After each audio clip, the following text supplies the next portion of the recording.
بسم اللہ الرحمن الرحیم۔ نبی کریم صلی اللہ علیہ وسلم کو اللہ تعالیٰ نے نسل انسانی کے لیے ایک کامل نمونہ اور اسوائے حسنہ بنا کر دنیا میں بھیجا۔ آپ صلی اللہ علیہ وسلم کی پوری زندگی کو قیامت تک صبح تک کے لیے معیار بنا دیا۔ حضور صلی اللہ علیہ وسلم کی زندگی ہمارے لیے روشن ہے۔ آپ صلی اللہ علیہ وسلم کی ولادت با سعادت سے لے کر رحلت تک کا ہر لمحہ اللہ تعالیٰ کی منشا سے آپ صلی اللہ علیہ وسلم کی جانشینوں نے محفوظ کیا۔ آپ صلی اللہ علیہ وسلم مہمان کے اکرام اور ضیافت کا خاص حکم دیا ہے۔ آپ صلی اللہ علیہ وسلم نے ارشاد فرمایا، جو شخص آخرت کے دن پر ایمان لاتا ہو اس کے لیے ضروری ہے کہ وہ اپنے مہمان کا اکرام کرے۔ مہمان کا جائزہ ایک دن ایک رات ہے اور مہمانی 3 دن 3 رات ہے، اور مہمان کے لیے یہ بات جائز نہیں کہ وہ اتنی دیر تک قیام کرے کہ جس سے میزبان مصیبت میں پڑ جائے۔ ایک صحابی فرماتے ہیں کہ ایک شخص حضور پر نور صلی اللہ علیہ وسلم کا مہمان بن کر آیا۔ اس وقت آپ صلی اللہ علیہ وسلم کے پاس کوئی ایسی چیز نہ تھی جس سے اس کی مہمان نوازی فرماتے۔ آپ صلی اللہ علیہ وسلم نے مجھے ایک یہودی شخص کے پاس بھیجا اور مجھے فرمایا کہ اس سے کہو محمد مصطفیٰ صلی اللہ علیہ وسلم کہتے ہیں کہ میرے پاس مہمان آیا ہے، اس لیے مجھے رجب کا چاند نظر آنے تک آٹا قرض دے دو۔ یہودی نے کہا، اس وقت تک آٹا نہیں ملے گا جب تک کوئی چیز رہن نہ رکھو گے۔ میں حضور اکرم صلی اللہ علیہ وسلم کی بارگاہ میں حاضر ہوا اور انہیں یہودی کی بات سنائی تو آپ صلی اللہ علیہ وسلم نے فرمایا، اللہ عز و جل کی قسم، میں آسمان میں بھی امین ہوں، زمین پر بھی امین ہوں۔ اگر مجھے آٹا قرض دے دیتا یا بیچ دیتا تو میں ضرور اسے ادا کر دیتا۔ اب تم میری لوہے کی زرہ لے جاؤ اور اسے رہن رکھ دو۔ چنانچہ میں وہ زرہ لے گیا، اسے وہیں رکھ کر آٹا لے آیا۔ دین اسلام میں مہمان نوازی کے متعلق جو بہترین اصول و قواعد ہیں اور جس شاندار انداز میں مہمان نوازی کا حکم دیا گیا ہے اس کا ذکر قرآن کریم میں بھی ہے، اور اس کی مثال ہمیں آپ صلی اللہ علیہ وسلم کی سیرت میں بھی ملتی ہے، اور مسلمان نے مہمان نوازی کو اپنا شعار بنا رکھا ہے۔ مہمان نوازی علامات ایمان میں سے ہے اور تمام انبیاء علیہم السلام کی سنت ہے۔ اللہ تعالیٰ نے قرآن میں سیدنا ابراہیم علیہ السلام کی مہمان نوازی کا ذکر کیا ہے۔ حضرت ابراہیم علیہ السلام بڑے مہمان نواز تھے۔ اللہ رب العزت کا ارشاد ہے، ترجمہ، اور ہمارے فرشتے انسانی شکل میں ابراہیم کے پاس بیٹا پیدا ہونے کی خوشخبری لے کر آئے۔ انہوں نے سلام کیا، ابراہیم علیہ السلام نے بھی سلام کہا، اور بغیر کسی تاخیر کے گائے کا بھنا ہوا بچڑا لے آئے ان کے مہمان نوازی کے لیے۔ اس سے معلوم ہوا کہ فرشتے سے حضرت ابراہیم علیہ السلام کے ہاں انسانی صورت میں پہنچتے تھے، اور شروع میں انہوں نے اپنا تعریف نہیں کرایا تھا، اس لیے حضرت ابراہیم علیہ السلام نے خیال کیا کہ یہ کوئی اجنبی مہمان ہے، اور ان کے آتے ہی فوراً ان کی ضیافت کا انتظام فرمایا۔ حضرت ابراہیم علیہ السلام کا معمول یہ تھا کہ کبھی تنہا کھانا نہ کھاتے، بلکہ ہر کھانے کے وقت تلاش کرتے تھے کہ کوئی مہمان آ جائے تو اس کے ساتھ کھائیں۔ حضرت ابراہیم علیہ السلام نے اپنے عادت مہمان نوازی کے مطابق بشکل انسان آنے والے فرشتوں کو انسان اور مہمان سمجھ کر مہمان نوازی شروع کی، اور فوراً ہی ایک تلا ہوا بچڑا سامنے لا کر رکھ دیا۔ آنے والوں کی مہمان نوازی کرنا آداب اسلام اور اچھے اخلاق میں سے ہے۔ انبیاء و صلحاء کی عادت ہے، جب آپ صلی اللہ علیہ وسلم غار حرا سے واپس آئے تو سیدہ خدیجہ رضی اللہ تعالیٰ عنہا نے آپ کو ڈھارس بدھائی اور فرمایا، اللہ کبھی آپ کو رسوا نہیں کرے گا، آپ تو اخلاق فاضلہ کے مالک ہیں، مفلسوں کے لیے آپ کماتے ہیں۔ اور خصوصیت کے ساتھ آپ صلی اللہ علیہ وسلم کی مہمان نوازی کے متعلق سیدہ نے فرمایا، آپ مہمان نوازی کرتے ہیں، اور مہمان نوازی میں آپ صلی اللہ علیہ وسلم بے مثال ہیں۔ یہ بات یاد رکھنے کی ہے کہ آپ صلی اللہ علیہ وسلم صرف مسلمان اور جاننے والوں کی مہمان نوازی نہیں کرتے تھے، بلکہ کفار کی بھی مہمان نوازی فرماتے تھے۔ مہمان نوازی صرف مسلمان کے ساتھ خاص نہیں، بلکہ اگر کوئی بھی ہو دروازے پر آ جائے تو اس کی ضیافت کرنی چاہیے اور اسے پیٹ بھر کھانا کھلانا چاہیے۔ حضرت ابو ہریرہ رضی اللہ تعالیٰ عنہ سے روایت ہے کہ نبی صلی اللہ علیہ وسلم کے پاس ایک مہمان آیا۔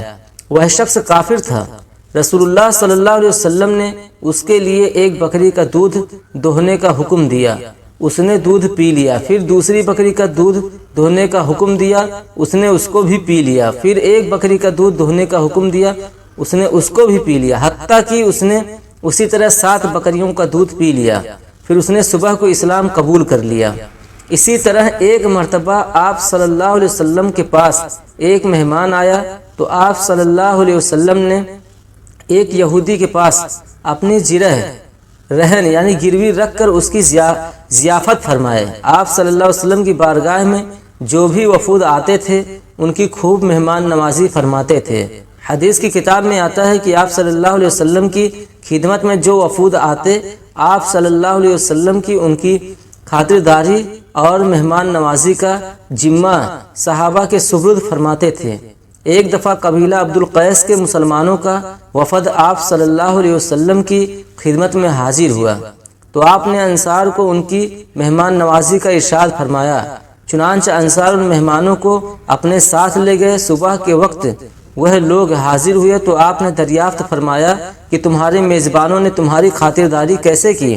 انہوں نے کہا، یا رسول اللہ صلی اللہ علیہ وسلم بڑے اچھے لوگ ہیں، ہمارے لیے نرم بستر بچھائے، عمدہ کھانا کھلائے اور پھر رات بھر کتاب و سنت کی تعلیم دیتے رہے۔ بعض علماء کرام نے لکھا ہے کہ دیہاتوں اور گاؤں والوں پر میزبانی واجب ہے کہ جو شخص ان کے گاؤں میں ٹھہرے اس کی مہمانداری کریں، کیونکہ وہاں کھانے کا کوئی دوسرا انتظام نہیں ہو سکتا، اور شہر میں ہوٹل اور دیگر رہنے اور کھانے پینے وغیرہ سے اس کا انتظام ہو سکتا ہے۔ اس لیے شہر والوں پر میزبانی واجب نہیں بلکہ سنت اور مستحب ہے۔ ایک عورت کا شوہر روز کسی نہ کسی مہمان کو گھر لے آتا اور اپنی بیوی سے کہتا کہ ان کے لیے کھانے کا انتظام کرو۔ روزانہ وہ مہمان کے لیے کھانے تیار کرتی۔ آخرکار روز کے معاملے سے تنگ آ گئی اور ایک دن رسول پاک صلی اللہ علیہ وسلم کے پاس گئی اور کہنے لگی، یا رسول اللہ صلی اللہ علیہ وسلم، میرا شوہر ہر روز کسی نہ کسی مہمان کو گھر لے آتا ہے اور میں کھانا بنا کر تھک جاتی ہوں۔ یا رسول اللہ صلی اللہ علیہ وسلم، کوئی ایسا طریقہ بتائیں کہ میرا شوہر گھر میں مہمان نہ لائے۔ اس وقت نبی پاک صلی اللہ علیہ وسلم خاموش رہے اور وہ نبی پاک صلی اللہ علیہ وسلم کی خاموشی دیکھ کر گھر واپس آ گئی۔ اگلے دن نبی پاک صلی اللہ علیہ وسلم نے اس عورت کے شوہر کو بلایا اور کہا کہ کل میں تمہارا مہمان ہوں۔ وہ آدمی بہت خوش ہوا اور گھر آ کر اپنی بیوی کو بتایا کہ آج نبی پاک صلی اللہ علیہ وسلم ہمارے مہمان بن کے آئیں گے۔ اس کی بیوی بہت خوش ہوئی اور جلدی سے اچھے کھانے بنانے لگی۔ جب نبی پاک صلی اللہ علیہ وسلم اس عورت کے گھر آئے تو نبی پاک صلی اللہ علیہ وسلم نے اس کے شوہر سے کہا کہ جب میں کھانا کھا کر واپس جانے لگوں گا تو اپنی بیوی سے کہنا میرے گھر سے نکلنے تک پیچھے دیکھتی رہے۔ اس کی بیوی نے ایسا ہی کیا۔ جب نبی پاک صلی اللہ علیہ وسلم واپس جانے لگے تو اس عورت نے کیا دیکھا کہ رسول اللہ صلی اللہ علیہ وسلم کے ساتھ بچھو، سانپ اور کیڑے مکوڑے سب ساتھ جا رہے تھے۔